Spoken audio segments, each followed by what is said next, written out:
ইয়া আইয়ুহাল্লাযীনা আমানু দুখুলু ফিস সিলমি কাফা।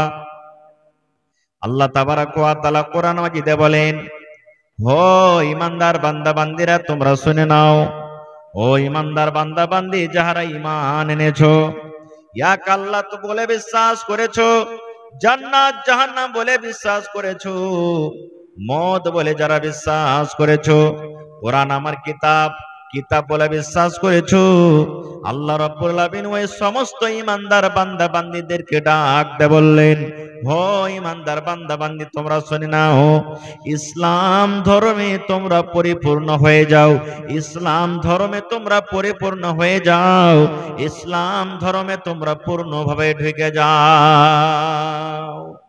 এক নম্বর কথা। দুই নম্বরে আল্লাহ রাব্বুল আলামিন বলেন, হে আমার ঈমানদার বান্দা বান্দিরা তোমরা শুনে নাও, ইসলামে ঢোকা পর, দ্বীনে ঢোকা পর, ওয়ালা তাত্তাবিউ খুতুওয়াতিশ শাইতান, খবরদার তোমরা শয়তানের পায়রাবি করিও না, শয়তানের ইত্তেবা করিও না, শয়তান যে পথে চলছে ওই পথে খবরদার তোমরা চলিও না। তিন নম্বরে আল্লাহ তাবারাক ওয়া তাআলা বলবেন মাওলানা কেন চলবো না? শয়তানের পথে চলতে গেলে কি হবে? শয়তানের রাস্তাতে চলতে গেলে কি হবে? কি ক্ষতি আছে, কি নোকসান আছে? আল্লাহ রাব্বুল আমিন বলেন, বান্দারে ইন্নাহু লাকুম আদুউম মুবিন, শয়তান হলো তোমাদের প্রকাশ্য দুশমন, শয়তান হলো তোমাদের খোলা হওয়া দুশমন, শয়তান তোমাদের খোলা হওয়া দুশমন। এই জন্য খবরদার খবরদার, ইসলামে ঢোকা পর তোমরা শয়তানের তোমরা ইত্তেবা করিও না। তিনখানা কথা আল্লাহ তাবারাক ওয়া তাআলা বললেন। এক নম্বর, ইসলামে তোমরা পূর্ণভাবে ঢুকে যাও। আমাদের ধর্মের নাম কি ভাই? জোরে কথা বলেন একটু। ইসলাম। আমাদের মাযহাব বলে ইসলাম। আমি আপনি যেদিন মরে যাব, লোকজন যখন কবরে রেখে চলে আসবেন, তিনটা প্রশ্ন করা হবে কবরের মধ্যে। তার মধ্যে একটা প্রশ্ন হবে, মা দিনুকা, তোমার দিন কি, তোমার ধর্ম কি? তখন কবরে বলতে হবে দিন ইসলাম, আমার ধর্ম আমার মাযহাবের নাম হলো ইসলাম। তা আল্লাহ তাবারাক ওয়া তাআলা প্রথমে বলছেন ইসলামে তোমরা ঢুকে যাও। বলবেন হাজী মাওলানা, ইসলাম কি একটা বোরা নাকি, না ইসলাম একটা ঘর যে তার মধ্যে ঢুকে যাব? জি, ইসলাম একটা ঘরই মনে করেন। যখন রোদ হয়, যখন বৃষ্টি হয়, তখন আমরা ঘরের ভিতরে ঢুকি না ঢুকি না? ঘরের ভিতরে লুকাই কি লুকাই না? কেন লুকাই? যেন এই বর্ষা যে হয়েছে, মেঘ হয়েছে, রোদ হয়েছে, এই রোদ এই পানি থেকে যেন আমরা বেঁচে যাই। আল্লাহ রাব্বুল আলামিন এই কথাটা বলতে চাইছেন, আরে দুনিয়ার মানুষ, ইসলাম মাযহাব একটা এমন মাযহাব, ইসলাম ধর্ম একটা এমন ধর্ম, ইসলাম দিন একটা এমন দিন, এই দিনে যদি তুমি ঢুকে যাও তুমি কল্যাণ পাবে, তোমার নাজাত হয়ে যাবে। ইসলামের পরে যদি তুমি কায়েম থাকো, ইসলামের ভিতরে যদি তুমি ঢুকে যাও, আর ইসলামে ঢোকার পর তুমি যদি মজবুতের সাথে তাকে ধরে থাকো, আল্লাহ রাব্বুল আলামিন বলেন, বান্দারে তুমি জাহান্নামের আগুন থেকে তুমি বেঁচে যাবে। আল্লাহ রাব্বুল আলামিন বলেন, বান্দারে যদি তুমি ইসলামে ঢুকে যাও, আমি তোমাদের জন্য জান্নাত রেডি করে রেখেছি, তোমরা ওই জান্নাতের ভিতরে তোমাদের জায়গা হয়ে যাবে। এবার যদি বলেন মাওলানা ইসলামের কিছু কথা মানবো কিছু কথা মানবো না, তাহলে কি হবে, কি ক্ষতি হতে পারে? আচ্ছা বলেন তো, এখন মশার সিজন চলে এসেছে নাকি? মশাতে কামড় দেয় কি দেয় না? মশাতে কামড় দিলে ক্ষতি হবে, জ্বর হয়ে যাবে, ম্যালেরিয়া, টাইফয়েড, বিভিন্ন রকমের রোগ হবে মানুষকে, হবে কি হবে না?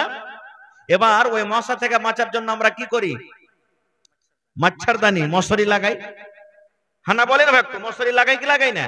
জি, জেহেনটাকে মাথাটাকে এখানে রাখবেন আর আমার দিকে দেখবেন, এদিক ওদিক দেখলে বুঝতে পারবেন না, খুব মশারি লাগাই। এবার গোটাই মশারি আপনি ভালো করে লাগিয়ে রেখেছেন, এবার কোনাখানে যদি এক হাত উঁচা করে রেখে দেন তো মশারি লাগিয়ে কোনো কাজ হবে? হবে জি ভাই? কোনো কাজ হবে না। ওই কোনা দিয়ে মশারি ঢুকবে না, ঢুকবে না। যদি ঘুমের হালাতে যদি স্ত্রীটা, আপনি আগে শুতে গেছেন, স্ত্রীটা পরে শুতেছে, আর যদি কোন রকম ভুলের কারণে হয়তো কোন একদিক চেড়ে গেছে আর রাইতে পাটাপাট পাটাপাট শুই করছে মশাতে, যেমনি আপনি চেতন পেয়েছেন বিবিটাকে দু চারটা তো হাইন ঠাকরা গাইল দিবেন। হ্যাঁ, হালির বেটি হালি, কোনো হুঁশ বুদ্ধি নাই, কিছু নাই, তুই কানি ঢেলা ভারী হয়ে আছিলি, মশুরি খানটা কিরকম ভাবে ছাটে, কি লাভ হয়েছে মশুরি লাগিয়ে বলবেন। আর একটা উদাহরণ দিই, চান মার্কা লুঙ্গি পিন্ধা আছেন 600-700 টাকা দামের, খুবই ভালো, ফুল প্যান্ট পিন্ধা আছেন একবারে 1000 টাকা মিটারের কাপড়, কিন্তু পাছা দিকের সামনে একটুখানি যদি 1 টাকা বরাবর যদি ফোঁটা থাকে, এরকম ফুল প্যান্ট পিন্ধা লাভ হবে? হবে?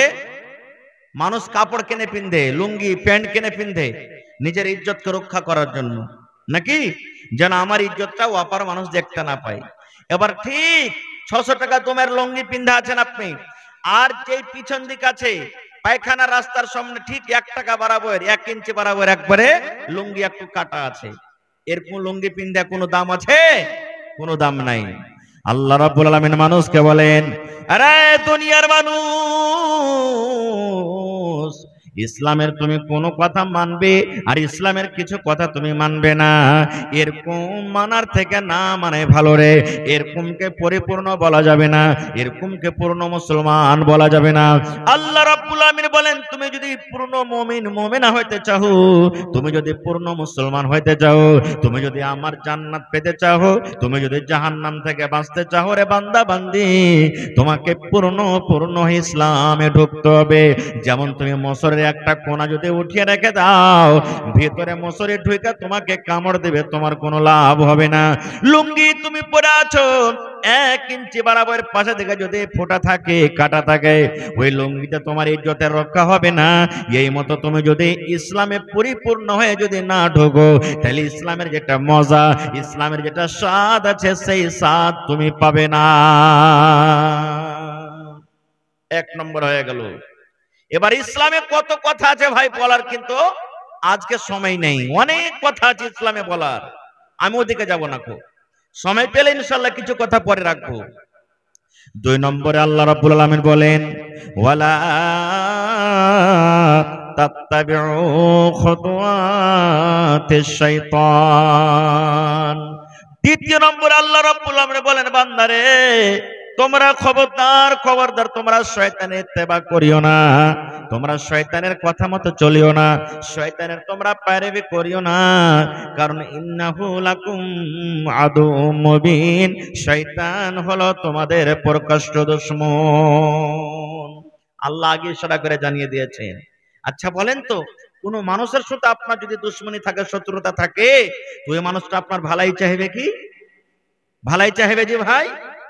হ্যাঁ, যে রাস্তা দিয়ে আপনি চলবেন, বলবে বেটাকে কখন করে আমি নাশ করব, কখন বেটাকে ফেরে ফেলবো, কখন একে মারবো, সব সময় আপনার সাথে দুশমনি করবে, আপনাকে বদনাম করবে। এই জন্য আল্লাহ তাবারাক ওয়া তাআলা আগে মানুষকে ইশারা করছেন, মানুষ রে, শয়তান এই মতো তোমাদের প্রকাশ্য খোলা দুশমন, শয়তান তোমার সাথে দুশমনি করবে। কিসের দুশমনি? এমন তোমার দ্বারাতে কাজ করিয়ে নেবে যে কাজটা করতে গেলে আল্লাহ নারাজ হবে, আর আল্লাহ যদি নারাজ হতে গেলে লোকটার ঠিকানা জান্নাত হবে না জাহান্নাম। জোরে বলেন কোথায় হবে? জাহান্নামের ভিতরে হয়ে যাবে। তাহলে শয়তান কি কাজ করায়? মদ পান করা শয়তানের কাজ। কোন মানুষ যদি মদ পান করে, এটা শয়তানের কাজ। কোন মানুষ যদি জেনা ব্যভিচার করে, এটা শয়তানের কাজ। কোন মানুষ যদি জুয়া খেলে, এটা শয়তানের কাজ। লড়াই ঝগড়া করা শয়তানের কাজ। নামাজ ছেড়ে দেওয়া শয়তানের কাজ। যাকাত না দেওয়া শয়তানের কাজ। সুদ খাওয়া হলো শয়তানের কাজ। যে কাজ যাতে আল্লাহ এবং আল্লাহ রাসূল নারাজ হয়ে যাবেন, ওই সমস্ত কাজ শয়তান আমাকে আপনাকে করাবে। এখানে একটা আর কথা বলে দিই, শয়তান এলো কোথা থেকে, শয়তানটা কোথা থেকে এলো, এই জিনিসটা জানা দরকার। দেখবেন তাফসিরে জালালাইন, অন্য তাফসির খুলে দেখবেন, শয়তানের আসল নাম আগে ছিল কি? হারিস। শয়তানের আসল নাম কি ছিল আগে? হারিস ছিল, হারিস। কিভাবে শয়তান হলো আপনারা সকলেই জানেন। আল্লাহ তাবারাক ওয়া তাআলা এই জমিনের উপরে প্রথমে জিনকে আল্লাহ তৈরি করেছিলেন। জিন, যাকে আল্লাহ তাবারাক ওয়া তাআলা, এই জিনের ঘে তৈরি হলো কি থেকে? আগুন থেকে আল্লাহ তাবারাক ওয়া তাআলা তাকে তৈরি করেছিলেন। আর মানুষের তৈরি হলো, আদমকে তৈরি করেছিলেন মাটি থেকে। আর ফেরেশতাদের তৈরি করেছেন আল্লাহ নূর থেকে। নূর থেকে ফেরেশতাদের তৈরি। জিনেরা এত বুরাই করতে লাগলো, এত দুনিয়াতে বুরাই করতে লাগলো। আল্লাহ তাবারাক ওয়া তাআলা কিছু ফেরেশতাকে বলেন, যাও এদেরকে হালাক বারবার তুমি করে দাওগা। হালাক করতে এলেন। যার নাম এখন শয়তানি, খুব বড় ইমানদার আল্লাহওয়ালা নেককার লোক ছিল, নেককার মানুষ ছিল। ইয়ার আমল দেখে, ইয়ার ইবাদত বান্দেগি দেখে ফেরেশতারা তাকে হালাক করলেন না। আল্লাহ তো সবই জানছেন। ওই ফেরেশতারা যে আল্লাহকে বলছেন, রব্বুল আলামিন, জমিনের উপরে আল্লাহ পানিতে একটা এমনই জিন আছে যে কিন্তু খুবই নেককার ইমানদার। আল্লাহ তাবারাক ওয়া তাআলা বললেন, তাকে নিয়ে চলে এসো। তাকে নিয়ে চলে গেলেন। কোথায় রাখলেন? জান্নাতের ভিতরে আল্লাহ তাবারাক ওয়া তাআলা রেখে দিলেন। কোন বইয়ে লিখছেন যে আল্লাহ তাবারাক ওয়া তাআলা তাকে জান্নাতের খাজিনা পর্যন্ত বানালছিলেন। আল্লাহু আলাম। জান্নাতের ভিতরে রাখলেন। এবারে আল্লাহ তাবারাক ওয়া তাআলা, লম্বা ঘটনা আছে, আমি ঘটনার দিকে যাব না। আল্লাহ তাবারাক ওয়া তাআলা আদম আলাইহিস সালামকে মাটি থেকে তৈরি করলেন, মাটি থেকে বানালেন। মাটি থেকে যখন আল্লাহ তাবারাক ওয়া তাআলা বানিয়ে দিলেন আদমকে, তা আল্লাহ তাবারাক ওয়া তাআলা সমস্ত ফেরেশতাদেরকে ডাকলেন। ওখানে ইবলিস শয়তানও, যার নাম আগে হারিস ছিল, ওয়াকে ডাকলেন আল্লাহ তাবারাক ওয়া তাআলা। ডাকা পর আল্লাহ তাআলা ফেরেশতাকে বললেন, ও আমার ফেরেশতার দল, ও আমার ফেরেশতারা শুনে নাও, আমি আল্লাহ রাব্বুল আমিন তোমাদেরকে কিছু নাম জিজ্ঞাসা করব, ওই নামগুলা তোমাদেরকে বলতে হবে।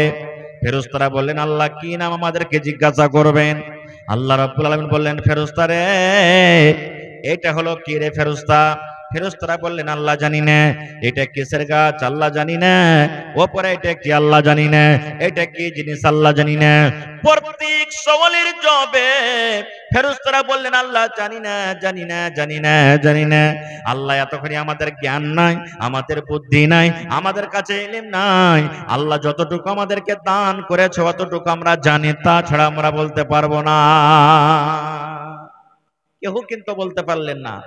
এবারে আল্লাহ তাবারাক ওয়া তাআলা ওই মাটির আদম, আমাদের বাপ, সমস্ত মানুষের বাপ, যাকে আবুল বাশার বলা হয়েছে, ডাকলেন। ডাকা পরে বলছেন, আদম বলো তো এটা কি? আদম আলাইহিস সালাম বলে দিলেন পট করে, আল্লাহ এটা উমুক, এটা হলো জমিন। এটা কি? এটা আসমান। এটা কি? এটা বইয়ের গাছ। এটা কি? এটা আমের গাছ। এটা কি? এটা গম। এটা কি? এটা জও। যেই প্রশ্ন আল্লাহ রাব্বুল আমিন আদমকে করলেন, পটপট পটপট পটপট করে আদম আলাইহিস সালাম সমস্ত জিনিসের নাম বলে দিলেন। যেমনই আদম আলাইহিস সালাম বলে দিলেন, আল্লাহ রাব্বুল আলামিন তার মান বাড়িয়ে দিলেন, তার সম্মান আল্লাহ বাড়িয়ে দিলেন। আল্লাহ রাব্বুল আলামিন ফেরেশতাকে বললেন, ফেরেশতারে, তোমরা বলতে পারলে না, তোমরা যখন একটা উত্তর দিতে পারলে না। এই দেখো আমার মাটির আদম, যাকে আমি মাটি থেকে তৈরি করেছি, আমার আদম সমস্ত জিনিসের নাম বলে দিয়েছে। এই জন্য ফেরেশতা, আমি আল্লাহ রাব্বুল আলামিন তোমাদেরকে আদেশ করে আমার মাটির আদমকে তোমরা সাজদা করো, মাটির আদমকে সাজদা করো। সমস্ত ফেরেশতারা সাজদা করে দিলেন, ইল্লা ইবলিস। সব ফেরেশতারা সাজদা করলেন, কিন্তু ইবলিস শয়তান সাজদা করলো না। আল্লাহ তাবারাক ওয়া তাআলা তখন বলছেন, ইবলিস কি ব্যাপার? সব ফেরেশতারা আমার কথা মানলে, তুই মানলি না, তুই সাজদা কেন করলি না? ফেরেশতা ইবলিস তখন বলছে, আল্লাহ, ওয়াকে তৈরি করেছো মাটি থেকে, আর আমাকে তৈরি করেছো আল্লাহ আগুন থেকে। আগুন যতই লাভ এরকম ভাবে বন্ধ করা হোক, নিমা হোক, আগুন লাফিয়ে উপরে উঠবে, আর মাটিকে উপরে যত ফেলা হোক নামো দিকে আসবে। ওর থেকে আমি বেহতার উত্তম আছি, এই জন্য আমি ওকে সিজদা করব না। ও অহংকারী চলে এলো। আল্লাহ রাব্বুল আলামিন তখন বললেন, ও ইবলিস, তুমি শুনে নাও, আমার দুয়ার থেকে তুমি চলে যাও, আমার দরবার থেকে তুমি হটে যাও, হটে যাও, হটে যাও। তোমাকে আর দেখতে আমার ইচ্ছা করে না। আমার যখন তুমি কথা মানলে না, আমার কথা যখন তুমি শুনলে না, এই আমার দরবার থেকে তুমি চলে যাও, জান্নাত থেকে তুমি বের হয়ে যাও। এবার সারা জীবনের মতো শয়তানকে আল্লাহ জাহান্নামে করে দিলেন। এবার শয়তান আল্লাহ রাব্বুল আলামিনের কাছে আরজ করলেন, রব্বুল আলামিন, আল্লাহ, একটা তোমার কাছে আরজ করি, একটা জিনিস তোমার দরবারে চাই আল্লাহ, তোমার কাছে দরখাস্ত করে কি? আল্লাহ রাব্বুল আলামিন বলেন তুমি চাহো তোমাকে দেওয়া হবে, পূর্ণ করা হবে।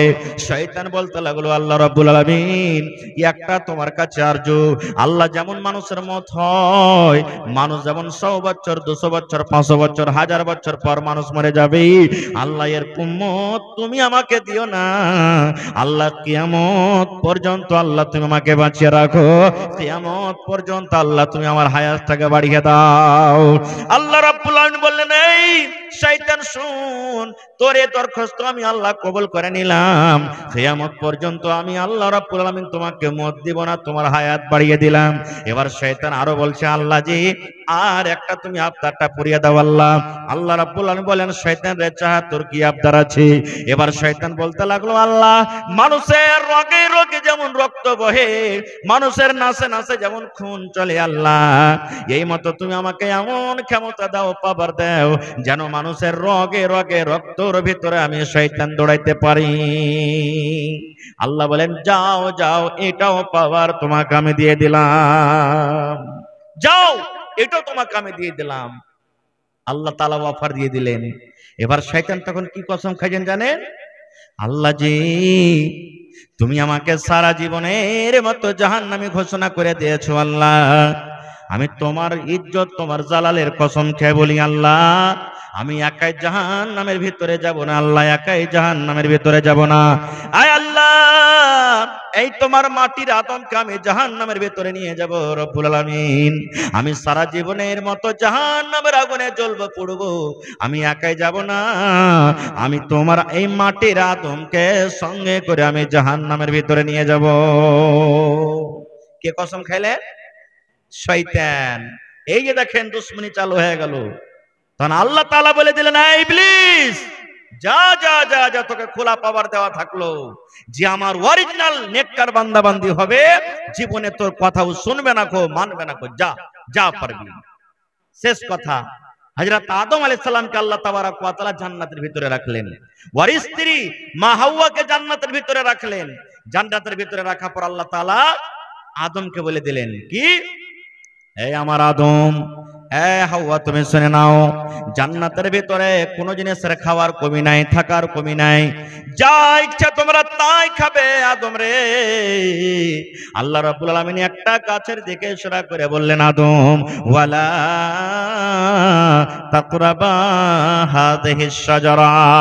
আল্লাহ বলেন আদম হাওয়া জান্নাতের ভিতরে যেখানে ইচ্ছা সেখানে যাও, যেখানে ইচ্ছা সেখানে ঘুরো, যা ইচ্ছা তাই তোমরা খাও, কিন্তু আল্লাহ একটা গাছের দিকে ইশারা করলে বলেন আদম রে ওই গাছটা যে তোমরা দেখতে পাও এই গাছটার ফল খাওয়া দূরের কথা, ওই গাছটার পাঞ্জরে খবরদার তোমরা যাইও না। একটাই গাছ আল্লাহ ইশারা করে বললেন আদম সব জায়গার তুমি যাও জান্নাতে ঘুরো খাও মানে নেই, কিন্তু একটা গাছকে আল্লাহ ইশারা করে বললেন ওই গাছটার ফল খাওয়া দূরের কথা, গাছটার পাঞ্জরে যেও না। কিন্তু শয়তান তো ওয়াদা করেছে যে আমি একাই জাহান্নামে যাব না, আদমকে নিয়ে যাব। থাকে থাকে একদিন শয়তান একবারে সুবহানাল্লাহ মৌলভী সাহেবের ভেষ নিয়ে, একবারে মুত্তাকি পরেজগার বান্দার ভেষ নিয়ে, একবারে সুন্দরভাবে দাড়ি ছেড়ে, একবারে ভালো পোশাক পিন্ধে এবারে জান্নাতের ভিতরে চলে গেছি। জান্নাতের ভিতরে যাওয়ার পর তখন আদমকে ডাক দিয়ে বলছেন, ও তো জানে না যে এটা শয়তান, আদম আলাইহিস সালাম জানেন না যে এটা শয়তান। তখন কথা বলতে বলতে বলতে বলতে তখন কি বলছে রে শয়তান বলছে আদম একটা কথা বলবো। বলছে কি? বলছে তুমি আমার কাছের লোক, তোমার পরে দয়া লাগছে মায়া লাগছে এই জন্য তোমাকে বলছি। বলছে কি রে ভাই? বলছে আল্লাহ তাআলা যে জান্নাতের ভিতরে তোমাকে রেখেছে তুমি আরামে আছো না দুঃখে আছো? বলছে খুবই সুখে আছি, এখানে দুঃখ বলে কিছু নাই, কারণ জান্নাতের ভিতরে সর্দি লাগবে না, জ্বর হবে না, খাসি হবে না, বুড়াইবে না, ওখানে কোন রকমের কষ্ট হবে না, ঝাড়াও ফিরা হবে না, ওখানে যত খাবেন ঢেকুর দেবেন সব হজম হয়ে যাবে। বলছে খুব খুশিতে আছি। তখন ইবলিস বলছে যে আদম তুমি তোমরা মিয়া বিবি জান্নাতের ভিতরে সারা জীবন থাকতে চাও? তো বলছে হ্যাঁ। বলছে একটা কাজ, তোমার গায়ে আমি কাছের মানুষ এজন্য বলছি, আল্লাহ তাআলা ওই জান্নাতের ওই গাছের ফলটা খাইতে মানা করেছে তুমি জানো? বলছে কি? বলছে তুমি যদি গাছের ফলটা যদি না খাও হইতে পারে কবে দেখবে যে তোমাকে আল্লাহ এই জান্নাত থেকে বাইরে অন্য কোনো জায়গাতে তোমাকে ফেলে দিবে। এই জন্য জান্নাতে সারা জীবন থাকতে চাও, ও গাছটার ফল খেয়ে নাও। এই দেখেন পিছে লেগে গেল, শয়তান ওয়াদা করেছে আমি একাই জাহান্নামের ভিতরে যাব না। তার কথা শুনে তারা মিয়া বিবি দুজনেরই যেমন গাছের ফল খাওয়া। সুবহানাল্লাহ। জান্নাতের লেবাস তাদের পরনে ছিল, জান্নাতের কাপড় তাদের পরনে ছিল। বন্ধুরে, সঙ্গে সঙ্গে যেমনই গাছের ফল খাওয়া, সঙ্গে সঙ্গে জান্নাতের সমস্ত লেবাস গা থেকে খুলে পড়ে গেল। এবার হযরত আদম আলাইহিস সালাম এবং তার সাথে তার স্ত্রী হাওয়া আলাইহিস সালাম লজ্জায় পড়ে গেলেন, লজ্জায় লজ্জিত হয়ে গেলেন। এবার ওই গাছের বড় বড় পাতাগুলা দিয়ে নিজের লজ্জাকে, নিজের লজ্জাস্থানকে ঢাকতে শুরু করলেন। এবার ঢাকা পর আল্লাহর দরবারে কাঁদতে কাঁদতে দোয়া শুরু করে দিলেন, রব্বানা যালামনা আনফুসানা ওয়া ইল্লাম তাগফির লানা ওয়া তারহামনা লানাকুনান্না মিনাল খাসিরিন। এই দোয়া শুরু করে দিলেন, কাঁদতে লাগলেন, কাঁদতে লাগলেন, কাঁদতে লাগলেন। রব্বানা যালামনা আনফুসানা ওয়া ইল্লাম তাগফির লানা ওয়া তারহামনা লানাকুনান্না মিনাল খাসিরিন। এই আল্লাহ, আমরা নিজের নফসের উপরে জুলুম করেছি, অত্যাচার করেছি। এই আমাদের রব, আমরা নিজের নফসের উপরে জুলুম অত্যাচার করেছি। আল্লাহ, যদি তুমি আমাদের গুনাহ খাতাকে মাফ না করো, আল্লাহ তাআলা আমরা খাসারাদের মধ্যে হয়ে যাব। আল্লাহ, যারা জাহান্নামে যাবে তাদের দলে আমরাও কিন্তু হয়ে যাব। আল্লাহ তাআলা গুনাহ তো মাফ করে দিলেন, কিন্তু আল্লাহ তাবারাক ওয়া তাআলা বলেন, আদম আর জান্নাতের ভিতরে রাখা হবে না, জান্নাতের ভিতরে রাখা হবে না, যাও তোমরা এখন জমিনে চলে যাও। এবারে হযরত আদম আলাইহিস সালাম আর মা হাওয়াকে কোথায় দিয়ে দিলেন? আল্লাহ জমিনে ফেলে দিলেন। এবার যখন তওবা কবুল হয়ে গেল, আদম আলাইহিস সালামের আল্লাহ গুনাহকে মাফ করে দিলেন। এবার মাছ দেখবেন যখন জমিনের উপরে রাখবেন, মাছ ছটফট করে কি করে না? শয়তানকে ছটফটি লেগে গেল ওরকমই। আল্লাহ, তোমার কথা না মানার কারণে তুমি সারা জীবনের মতো আমাকে জাহান্নামী ঘোষণা করে দিয়েছো। আর আদম আজকে একটা ভুল করলে গাছের ফল খেতে মানা করেছিলে, গাছের ফল খাওয়া সত্ত্বেও যখন তোমার দরবারে তওবা করলে আল্লাহ তুমি মাফ করে দিলে। আল্লাহ, এটা কেমন তোমার লিয়া খেলা? আল্লাহ রাব্বুল আলামিন বললেন, শয়তান রে, তখন তুই যে আমার কথাটা মানিসনি, আদমকে সিজদা করিসনি, তুইও যদি আমার দরবারে তওবা করতি হয়তো আমি আল্লাহ মাফ করে দিতাম, কিন্তু তুই তো তওবা করিসনি। আর আমার আদম গুনাহ করার পর তওবা করেছে, এই জন্য আমি আল্লাহ তাআলা তাকে মাফ করে দিলাম। এবার শয়তান কি বলছে? এই আদম তুমি শুনে নাও, এই হাওয়া, আদম তোমরা দুজন শুনে নাও, তোমাদেরকে আমার দলের মধ্যে করতে পারলাম না, তোমাদেরকে আমার দলের ভিতরে জামাতের মধ্যে করতে পারলাম না, কিন্তু আদম রে তুমি শুনে নাও, তোমাকে আমি আমার জামাতে করতে পারলাম না। তোমার সন্তান যত হবে, তোমার ছেলে মেয়ে যত হবে, আমি তাদেরকে আমার সাথে জাহান্নামের ভিতরে নিয়ে যাব। তোমাকে তো পারলাম না, কিন্তু তোমার ছেলে মেয়েরাকে জাহান্নামের ভিতরে নিয়ে যাব। ভাই মুসলমান, মেলাই কথাই জায়গাতে লুকিয়ে আছে, আল্লাহ বাচ্চা রাখেন, ইনশাআল্লাহ বলবো। এবারে জমিনের উপরে আল্লাহ তাআলা তিনটা লোককে পাঠালেন।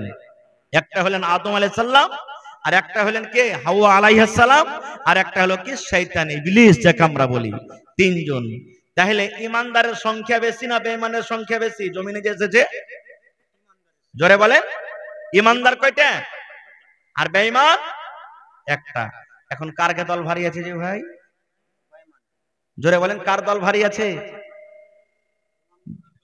জি জি না, ইমানের দলের ভারী নাই, বেঈমানের দল ভারী আছে। এখন বলবেন কেমন করে যে মাওলানা? একটা হাদিসের কথা শুনেন, বুখারী শরীফের হাদিস। কিয়ামত যেদিন কায়েম হবে, হাশরের ময়দান হবে, ওই কিয়ামতের দিন আল্লাহ তাআলা আদমকে ডাক দিবেন, আদম কোথায় আছো, এসো তুমি। আদম চলে আসবেন কিয়ামতের দিন। আল্লাহ তাআলা বলবেন, এগুলা কে? কিয়ামতের দিন বলবেন, আল্লাহ, এগুলা সব আমার ছেলে পেলে, আমার সন্তান আওলাদ। আল্লাহ রাব্বুল আলামিন তখন বলবেন, এক কাজ করো, তোমার বেটা বেটিরা যারা জান্নাতের ভিতরে যাবে ওরাকে আলাদা করো, আর যারা জাহান্নামে যাবে ওরাকে আলাদা করো। বাপ বেটাতে যতই দুশ্মনী থাকে, বেটা যদি কষ্টতে থাকে, বাপের ভিতরে কিন্তু তাসাল্লি হবে না, বেচেনি লেগে থাকবে। বাপ কোনোদিন চাইবে না যে বেটাকে জাহান্নামের ভিতরে হুড়িয়ে ভরে দিই, চাইবে কি? চাইবে না।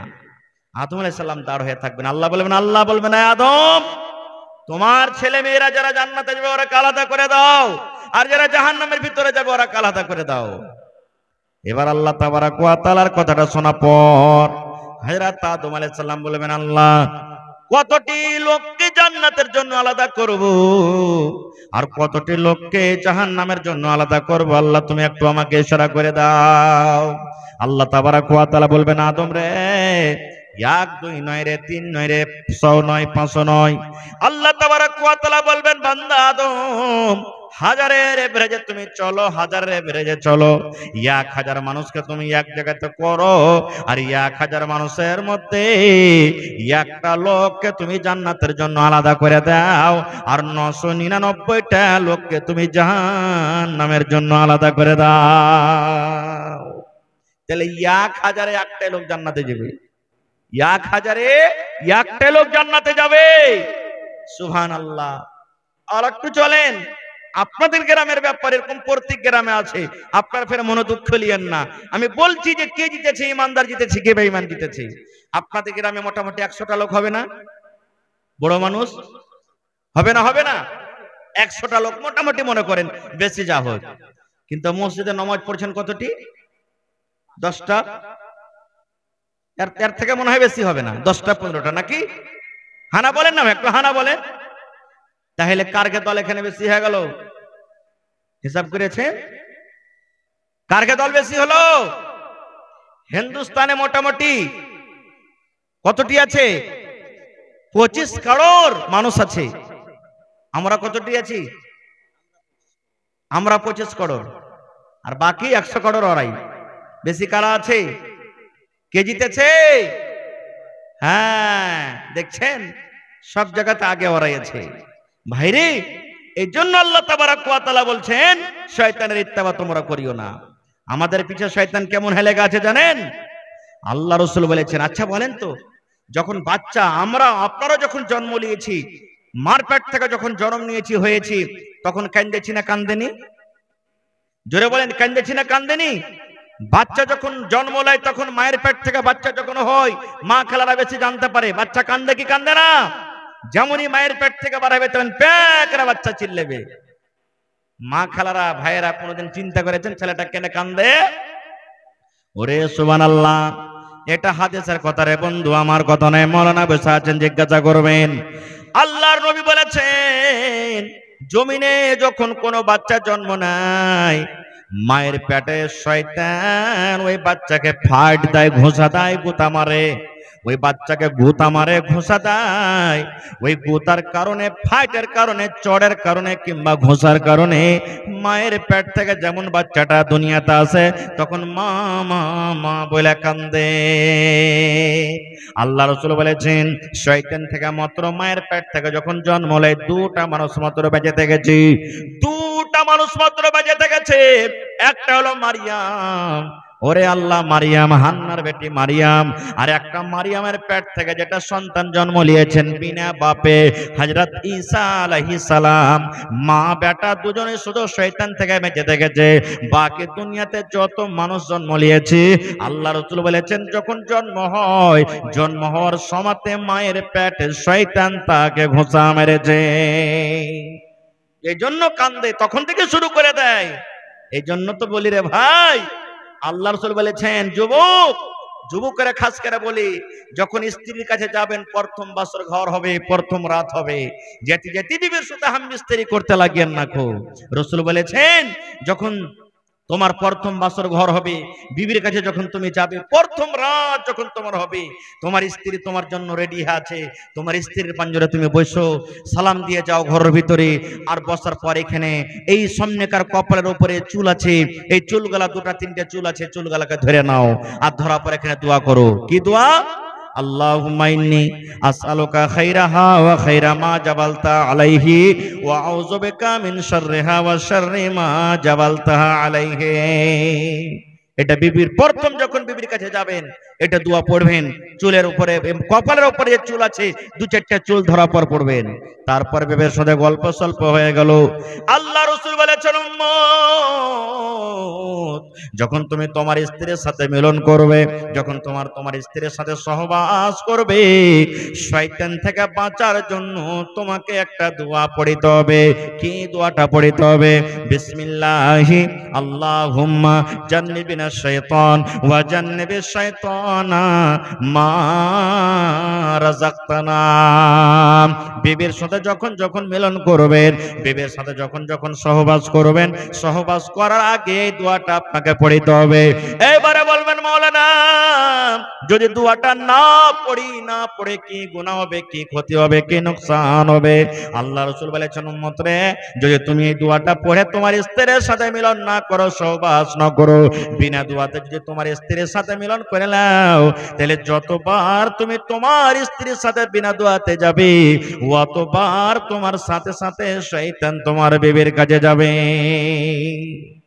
দেখেন শয়তান কত বড় দুশমন। বিনা দোয়াতে বিবির কাছে গেলেন, উখনো বাদ দিবেন, আপনার সাথে সাথে চলে যাবে। আর একটা জিনিস জানেন, নমাজ পড়ছি আমরা, আপনারা নমাজ পড়ছেন, ঈদের পড়েন, বকরিদের পড়েন, জুমার পড়েন, যে কোনো নমাজ পড়তে পড়তে আমার আপনার এই ব্রেনটা, মাথাটা এদিক ওদিকে চলে যায় না হঠাৎ করে? যায় কি যায় না ভাই? আপনি এখানে নমাজ পড়ছেন, হঠাৎ আপনার দেহেনে চলে আসছে, রে ধান লাগাইতে হবে, ওখানে লোকজন আছে, তাড়াতাড়ি এখানে নমাজ শেষ করবার দিয়ে যাবো লাহারি নিয়ে, আমাকে যেতে হবে কাপড়টি বাজার, অমুক জিনিস আনতে যেতে হবে।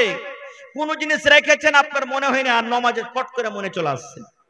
আসে না? আল্লাহ রাসূল বলেছেন, উম্মত, যখন তুমি আল্লাহু আকবার বলে নমাজ শুরু করো, নর হোক কিংবা নারী হোক, বেটা ছেলে হোক কিংবা বেটি ছেলে হোক, আল্লাহু আকবার বলে যখন নমাজ শুরু করে, নমাজ চালু করে, ওই সময়তে শয়তান মানুষের কাছে আসে, আর মানুষের ব্রেনে চলে আসে, মাথাতে আসে, আর আসার পর মানুষটাকে মনে মনে ভিতর থেকে ওয়াসওয়াসা দেয়, উজকুর কাজা, এটা মনে কর, ওইটা মনে কর, এ আব্দুল্লাহ এটা মনে কর, এ হালিমা এটা মনে কর, এ সাইয়েদা তুই এটা মনে কর। আল্লাহ রাসূল বলেছেন, তোমাকে শয়তান মনে করাবে, এই কাজ মনে কর, ওই কথা মনে কর, ওই কথা মনে কর। রাসূল বলেছেন, উম্মত রে, যখন তোমার ভিতরে এগুলা মনে আসবে, তখন তুমি নমাজের হালাতে বাম দিকে একটু মুখখানটাকে কায়েদ করে দাও, নমাজের হালাতে বাম দিকে তুমি মুখখানটা একটু ঘুরিয়ে নাও, আর ঘুরিয়ে নেওয়ার পর আউযু বিল্লাহি মিনাশ শাইতানির রাজিম পড়ো মনে মনে, আর তিনবার পা দিকে তুমি থুতু করে থুত করে দিয়ে দাও। তিনবার তুমি বাম দিকে মাথাটাকে ঘুরিয়ে দাও, যখন বেশি বেশি মনে আসবে, তখন তুমি আউযু বিল্লাহি মিনাশ শাইতানির রাজিম মনে মনে পড়ে বাম দিকে তুমি তিনবার থুতু করে দাও। যেমন মায়েরা খালারা বাচ্চার গা মাথাতে থুত করে দেয় না, ওরকম ভাবে তিনবার তুমি বাঁ দিকে থুতু করে দাও। ফের লাচ্চা ছুপ দিয়ে দেন না, যে বায়াকার মানুষ যারা থাকবে ফের ভিজা না যায়, অল্প একটু থুতু করতে হবে আপনাকে। এটা হলো কি? শয়তানকে এটা দূরে করার দোয়া। আর শয়তান কখন পালায় জানেন? সুবহানাল্লাহ, যে গায়ে আজান হয় না, যে গ্রামে মানুষরা নামাজ পড়ে না, ওই গ্রামে শয়তান কিন্তু এসে বাড়ি বানিয়ে লাই, বাসা বানিয়ে লাই, ঘর জমিয়ে লাই। আল্লাহ রাসূল বলেছেন, উম্মত, যখন গ্রামের ভিতরে মুয়াজ্জিন সাহেব যখন আজান দিতে শুরু করে দেয়, আল্লাহু আকবার, আল্লাহু আকবার, এই মতো যখন আজান দেয়, আল্লাহ রাসূল বলেছেন, শয়তান তখন পাততে গ্রাম থেকে পালিয়ে যায়। হাদিসের কথা এটা। যখন আজান হয় তখন শয়তান হাওয়া ছাড়ে আর পালায়, পাছা দিক দিয়ে হাওয়া ছাড়ে আর পালায়, মানে পাততে শয়তান পালিয়ে যায়। বলবেন, হাজী মাওলানা কেনে পাদে? এমনিও তো পালাতে পারবে, কিন্তু পাদে কেনে? কারণটা কি? এনে প্রশ্ন আছে না? এই জন্য পাততে পালায়, এই জন্য পাছা দিক দিয়ে তারা হাওয়া বাড়ায়। আল্লাহর নাম থেকে তাকে এত নাফরাত, আল্লাহর নাম শুনবে না, আল্লাহর নাম তার কানে শুনবে না। যখন আল্লাহু আকবার বলে আপনি আজান দিবেন, শয়তান পাতবে আর পালাবে। শয়তানের উদ্দেশ্য হলো যেন আল্লাহর আওয়াজ থেকে আমার পাদের আওয়াজটা যেন গালিব হয়ে যায়। নাউযুবিল্লাহি মিন যালিক, যেন আল্লাহর আওয়াজটা আমার কানে না আসে। সুবহানাল্লাহ। শয়তান আজানের টাইমে পাততে পালিয়ে যায়। আল্লাহ রাসূল একদিন নামাজ পড়ছেন, আল্লাহর নবীকেও শয়তান ছাড়েনি। আল্লাহ রাসূল একদিন নামাজ পড়ছেন, মনে হয় আসরের নামাজ। আসরের কয় রাকাত নামাজ ভাই? জোরে বলেন। 4 রাকাত নামাজ। এবার আল্লাহর নবী নামাজ পড়লেন, নামাজ পড়ে সালাম ফিরে দিলেন। কিছু লোক মসজিদ থেকে বাড়িয়াও গেলেন, কিছু লোক বসে আছেন। আর নবীজি কিন্তু 2 রাকাতই নামাজ পড়েছেন আসরের। কয় রাকাত? 2 রাকাত, সালাম ফিরে দিয়েছেন। এবারে আল্লাহ রাসূলের মন যে আমি 4 রাকাতই নামাজ পড়েছি, কিন্তু হয়েছে কয় রাকাত? 2 রাকাত নামাজ হয়েছে। কেউ কিন্তু আল্লাহ রাসূলকে সাহস করে বলতে পারেন না যে হুজুর ব্যাপার কি, আজ 2 রাকাত কেন নামাজ পড়লেন? কেউ বলতে পারেন না। সাহাবায়ে কেরামদের মধ্যে একজন সাহাবী, হাদিসে তার নাম এসেছে যুলিয়াদাইন। আসল নামটা আমি বলছি, ওর নাম হলো যুলিয়াদাইন। হাদিসে এসেছে হাতটা লম্বা, মানে 2 হাতওয়ালা। হাত তো সবারই আছে, মানে হাত লম্বা, এই জন্য তাকে যুলিয়াদাইন বলা হয়েছে। ও তখন বলছে যে না, আমি আল্লাহ রাসূলকে জিজ্ঞাসা করব, ছাড়বো না কো। সেই সাহাবী এসে আল্লাহ রাসূলকে বলছেন, ইয়া রাসূলুল্লাহ, আকসরাতিস সালাত আমনা সিতা, নামাজ আপনি ভুল করে দিয়েছেন পড়িতে, আর না নামাজ কমিয়ে দেওয়া হয়েছে। মানে তখন কোন হুকুম হইলো, ফের কোন হুকুম বাদ চলে গেল, এরকমও তো হয়তো। তো সেই সাহাবী এসে বলছেন, হুজুর নামাজ কমিয়ে দেওয়া হয়েছে না নামাজ ভুল করে দিয়েছেন আপনি? আল্লাহ রাসূল বলছেন, আরে সাহাবী, আমি নামাজও ভুল করিনি, আর আল্লাহর পক্ষ থেকে নামাজও কম হয়নি, আর আমি নামাজও ভুল করিনি। তখন সে সাহাবী বলছেন, না, একটা তো হয়েছে দুটার মধ্যে, ভাই আপনি নামাজ ভুল পড়েছেন, আর না তা আল্লাহর পক্ষ থেকে নামাজ কমিয়ে দেওয়া হয়েছে। বলছেন না, আল্লাহ রাসূল বলছেন না, আমি নামাজও কম পড়িনি, কি আল্লাহর পক্ষ থেকে নামাজও কম হয়নি। তখন বলছেন, হুজুর আজকে আপনি 2 রাকাত নামাজ পড়েছেন, আপনি আর 2 রাকাত নামাজ পড়ে সালাম ফিরে দিয়েছেন। 2 রাকাতই আপনি নামাজ পড়েছেন। এরকম আমাদের হয় কি হয় না? মেলাই দিন হয়ে যায় যে পড়তে হবে 4 রাকাত, এবার 3 রাকাত পড়ে সালাম ফিরে দিয়েছি, মনে হয় যে 3-4 রাকাত পড়ে নিয়েছি। পড়তে হবে 3 রাকাত, 2 রাকাত পড়ে সালাম ফিরে দিয়েছি, এরকম মেলাই দিন হয়ে যায়। তো ভাই আমার, এটা হওয়াটা বড় কথা না, এটাকে করে শয়তান মানুষকে ভুলিয়ে দেয়। এবার আল্লাহ রাসূল বললেন যে কি হয়েছে তোমাদের, বলো তো। বলছে, হুজুর আজকে আপনি 2 রাকাত নামাজ পড়েছেন। আল্লাহ রাসূল অন্যান্য সাহাবীরা যারা বসেছিলেন, হ্যাঁ গো, এই যুলিয়াদাইন যে কথাটা বলছে এটা সত্য না মিথ্যে? আজকে নাকি আমি 2 রাকাত নামাজ পড়েছি? বলছে, জি হুজুর, আজকে আপনি 2 রাকাত নামাজ পড়েছেন। এবার আল্লাহ রাসূল সাল্লাল্লাহু আলাইহি ওয়াসাল্লাম আবার 2 রাকাত নামাজ পড়লেন। আর নামাজ পড়ার পর এবারে সালাম ফেরার আগেখানে 2 রাকাত নামাজ পড়া হইলো। এবার তাশাহুদ, দোয়া, দুরুদ যা আছে সব পড়ে নিলেন। পড়ার পর সালাম ফেরার আগেখানে 2টা সাজদায়ে সাহু, মানে ভুলে যাওয়ার সাজদা। শয়তানকে এটা তীর মারা হয়েছে, ঘোঁচা মারা হয়েছে। শয়তান, তুই আমাকে যে ভুলিয়ে দিলি, এই জন্য তুই তীর খা, ঘোঁচা খা। এই জন্য শয়তানকে ঘুঁচা দেওয়ার জন্য, অপমান করার জন্য সাজদায়ে সাহু 2 রাকাত 2টা সাজদা করে নিলেন। তারপরে আল্লাহ রাসূল সাল্লাল্লাহু আলাইহি ওয়াসাল্লাম সালাম ফিরে দিলেন। তো দেখেন, শয়তান নবীকে ছাড়েননি।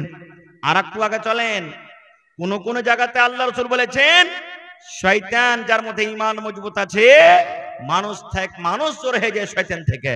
বলবেন কেমন কথা? আল্লাহর নবী একদিন বসে আছেন বাড়িতে, আর নবীজির স্ত্রীরা সব গোল করে নবীকে ঘেরে আছেন। নবীজির 11টা স্ত্রী, 11 জন স্ত্রী, সুবহানাল্লাহ।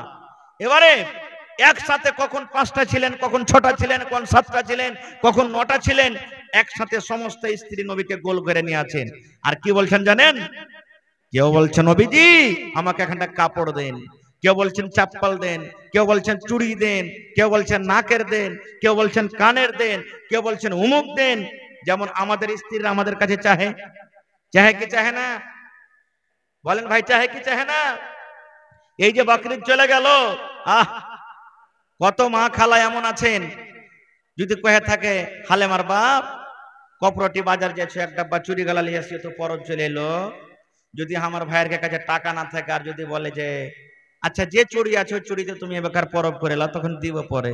কি বলবেন জানেন?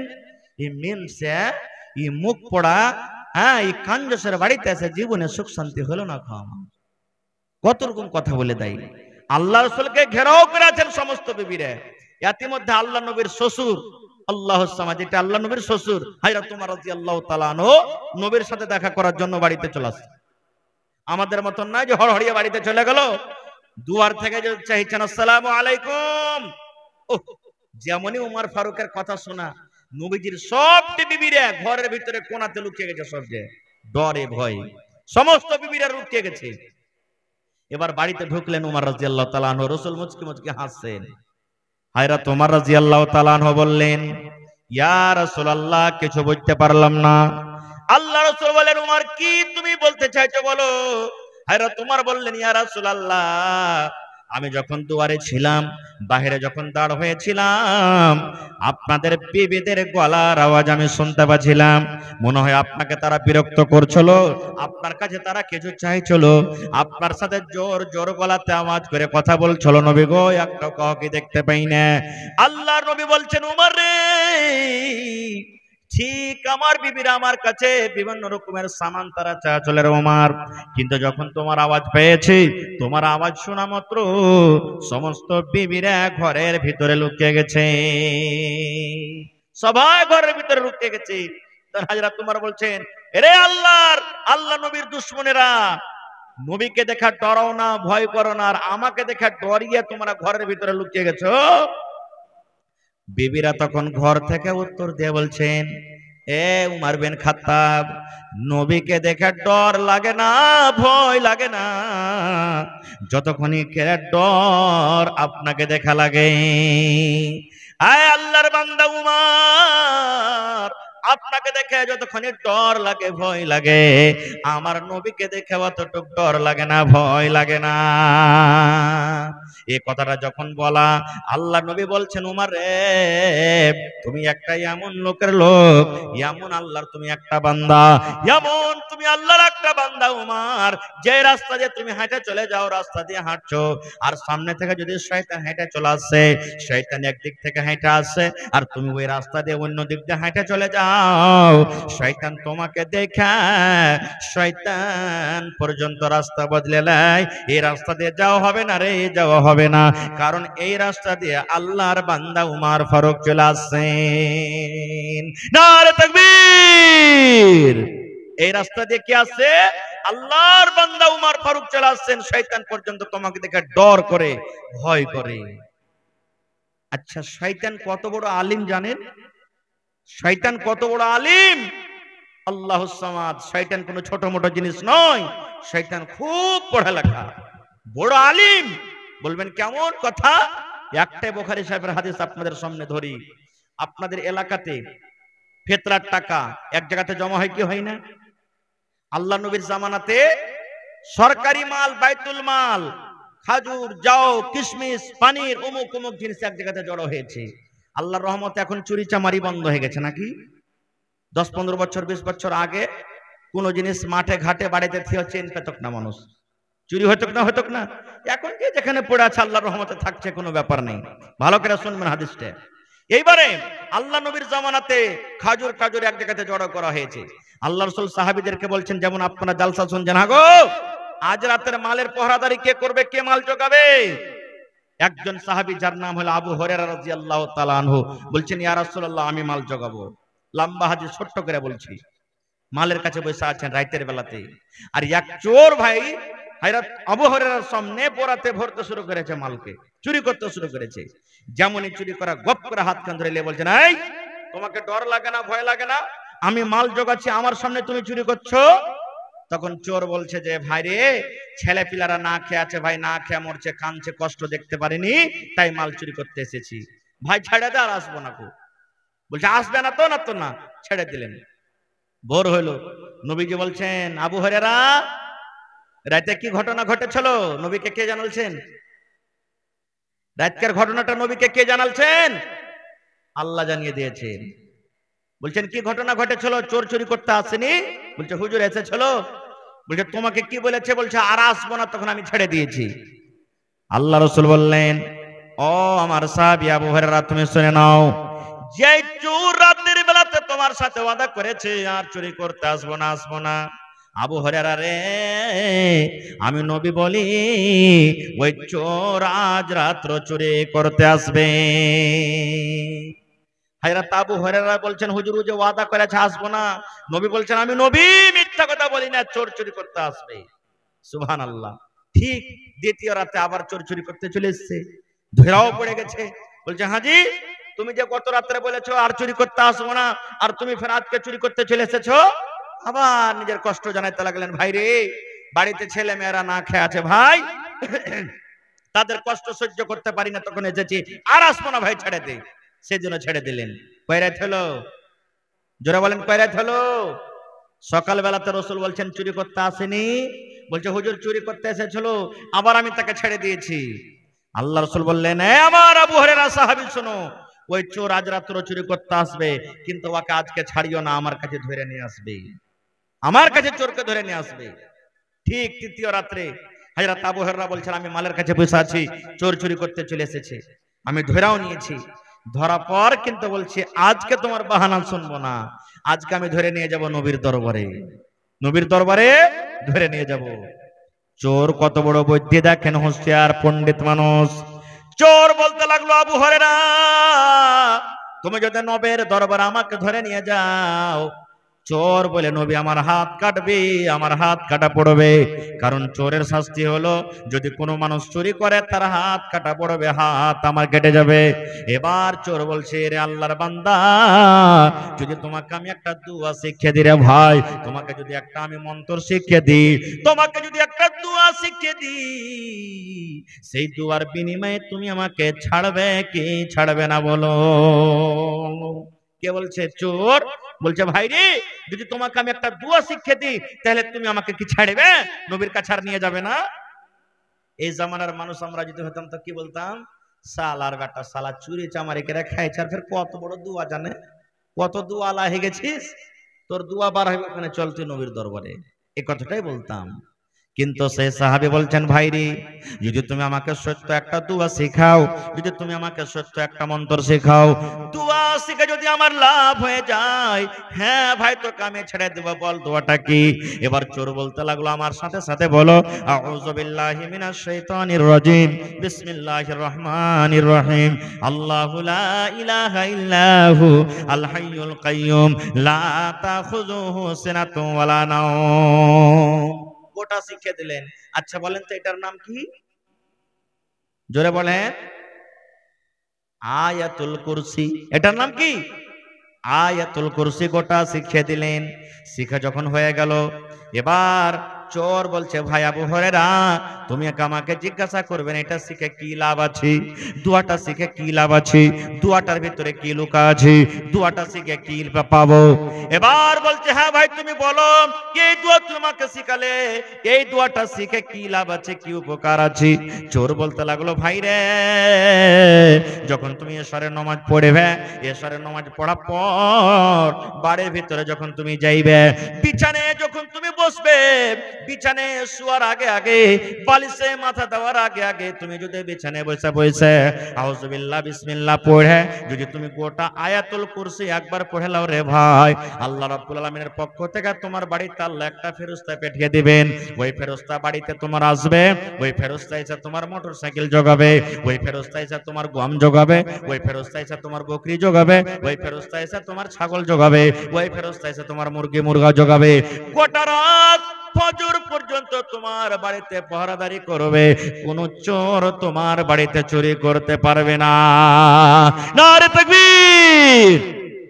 নবী তোমার নাম শুনিয়া পাগল আমার মনটা গো, নবী একবার দেখা দিও গো। নবী তোমার নাম শুনিয়া পাগল আমার মনটা গো, নবী একবার দেখা দিও গো, নবী একবার দেখা দিও গো। হাসরেতে দিও গো দেখা, দেখব নয়ন ভরে গো, কিয়ামতে দিও গো দেখা, দেখব নয়ন ভরে গো, নবী একবার দেখা দিও গো, নবী একবার দেখা দিও গো। নবীর প্রেমে পাগল হইয়া ঘর বাড়ি ছাড়িলাম গো, নবীর প্রেমে পাগল হইয়া ঘর বাড়ি ছাড়িলাম গো, নবী একবার দেখা দিও গো, নবী একবার দেখা দিও গো। নারে তাকবীর। গোটা আয়াতুল কুরসি শিখে যখন হয়ে গেল, যা ভাই যা, যা তোকে ছেড়ে দেন, যা। নবীর দরবারে চলে এলেন ভোরে। রাসূল বলছেন, আবু হুরায়রা চোর কি চুরি করতে আসেনি? হযরত আবু হুরায়রা বলছেন, ইয়া রাসূলুল্লাহ, চোর চুরি করতে এসে চলো। আল্লাহ রাসূল বললেন, রে আবু হুরায়রা, তোমাকে তো আমি বলেছিলাম আজ রাত্রে চোর চুরি করতে আসবি, ওই চোরটাকে আমার দরবারে ধরে নিয়ে আসবে, তুমি কেন নিয়ে আসোনি?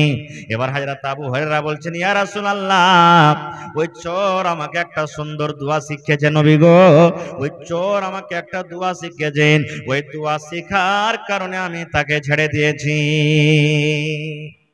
নবীজি বলছেন, কি শিখালছে তোমায়, বলো তো দেখি দোয়াটা কি? এবার হযরত আবু হুরায়রা বলছেন, ইয়া রাসূলুল্লাহ, আউযু বিল্লাহি মিনাশ শাইতানির রাজীম, বিসমিল্লাহির রহমানির রহিম, আল্লাহু লা ইলাহা ইল্লাহু আল হাইয়ুল কাইয়্যুম, লা তাখুযুহু সিনাতুন ওয়ালা নাওম। এই করে করে সুবহানাল্লাহ গোটা আয়াতুল কুরসি শিক্ষা দিলেন। এবার নবী বলছেন, আর চোর কি বলেছে? হযরত আবু হুরায়রা বলেন, ইয়া রাসূলুল্লাহ, চোর আমাকে বলেছে যখন তুমি এশারের নামাজ পড়া হয়ে যাবে, যখন বাড়ির দিকে তুমি রওনা হয়ে যাবে, বিছানায় মাথা দেওয়ার আগে আগে, ঘুমার আগে আগে একবার যদি তুমি আয়াতুল কুরসি পড়ে নাও, আল্লাহ রাব্বুল আলামিনের পক্ষ থেকে তোমার বাড়িতে একটা ফেরেশতা আসবেন। ওই ফেরেশতা এসে তোমার বাড়িতে পাহারাদারি করবে, তোমার মোটরসাইকেল জোগাবে, তোমার ঘর জোগাবে, তোমার গম জোগাবে, তোমার বকরি জোগাবে, তোমার ভেড়া ভেড়ি জোগাবে, গোটা রাত তোমার বাড়িতে পাহারাদারি করবে। কোন চোর তোমার বাড়িতে চুরি করতে পারবে না। নবীজি চোর আমাকে এটা শিখাচ্ছে, তখন আমি ওকে ছেড়ে দিয়েছি। রাসূল তখন বলছেন, চোর ঠিকই বলেছে। নবী তাসদীক করে নিলেন, দেখেন চোর ঠিকই বলেছে।